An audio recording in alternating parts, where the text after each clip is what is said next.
안녕하세요. 폐허가 된 성, 그 여리고 성 위에 다시 도시를 세우려 했던 한 남자가 있었습니다. 히엘이라고요? 네. 그런데 그 재건에는 끔찍한 대가가 따랐죠. 맞아요. 대체 왜 그랬을까? 오늘 딥다이브는 바로 이 히엘의 이야기입니다. 이 이야기는 손동원 박사님의 신학 논문 여리고 재건축과 예언 성취에서 그 답을 찾을 수 있습니다. 많은 분들에게 삶의 지혜와 어떤 소망을 전해온 메시지인데요. 네. 당신께서도 아마 이 논문을 통해 깊은 통찰을 얻고 싶으실 겁니다. 그렇죠. 그래서 오늘의 미션은 이겁니다. 손 박사님의 논문을 따라서 수백 년 전의 저주가 어떻게 딱 현실이 됐는지, 그리고 이게 하나님의 말씀, 또 인간의 선택에 대해 뭘 말해주는지 파헤쳐보는 거죠. 이게 그냥 옛날 이야기가 아니라는 거군요. 네, 논문은 이게 아주 깊은 신학적 의미를 지닌다고 강조하거든요. 그 신학자 월터 브루그만도 이렇게 말했죠. Prophetic curses do not expire with the passage of time. 예언적 저주는 시간이 흘러도 사라지지 않는다고요. 손 박사님이 이 사건을 어떻게 분석하셨는지 이제 그 핵심으로 한번 들어가 보죠. 먼저 그 배경부터 짚어야 할 것 같아요. 여리고성이 무너지고 나서 여호수아가 이런 선포를 합니다. 누구든 일어나서 이 여리고성을 건축하면 저주를 받을 거다. 기초를 쌓을 때 맏아들을 잃고 문을 세울 때 막내 아들을 잃을 것이다. 이게 여호수아 6장 26절이죠. 네, 굉장히 구체적이죠. 이건 그냥 분노 표출이 아니었어요. 이 성은 하나님께 완전히 바쳐진 상태, 헤렘이라고 하죠. 그러니까 인간이 함부로 손대서는 안 된다는 그런 신성한 선언이었습니다. 맞습니다. 그때 쓰인 히브리어 아랄의 저주하다는 단어는 하나님의 강력한 의지를 담고 있었던 거죠. 네, 손 박사님은 바로 이 저주를요, 인간의 지혜나 욕심이 하나님의 뜻, 그 경계를 넘으려 할 때 어떤 결과가 오는지 미리 보여주는 일종의 신적 판결문 같다고 보셨어요. 라틴어로 오라티오 이오스의 렉스 데이, 여호수아의 기도가 곧 하나님의 법이다.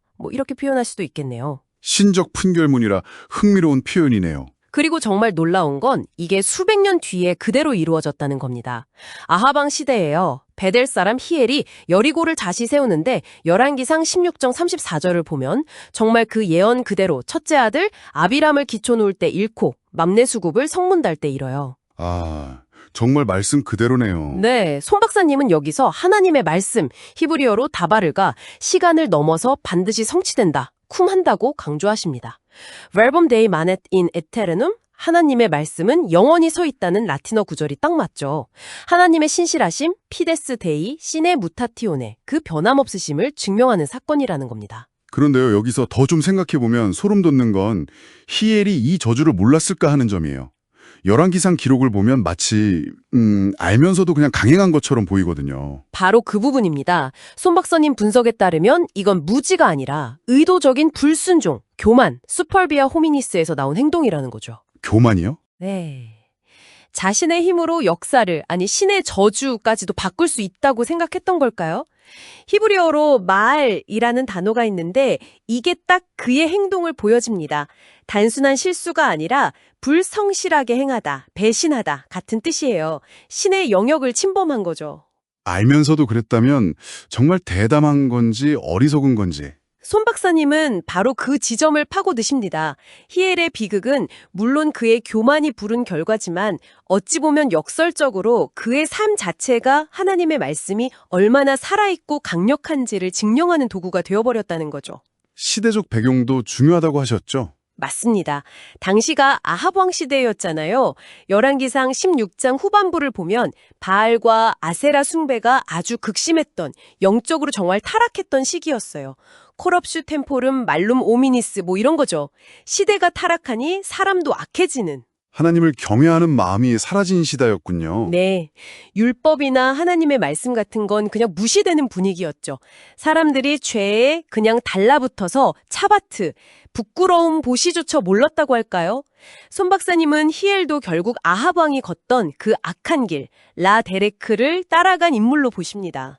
결국 손 박사님은 이 히엘 이야기를 통해서 하나님의 말씀이 그냥 옛날 기록이 아니라 지금도 살아있는 경고, verbum dei signum vitae vel mortis, 즉 생명 아니면 죽음의 표징이 될 수 있다는 걸 강조하시는 거군요. 그렇죠.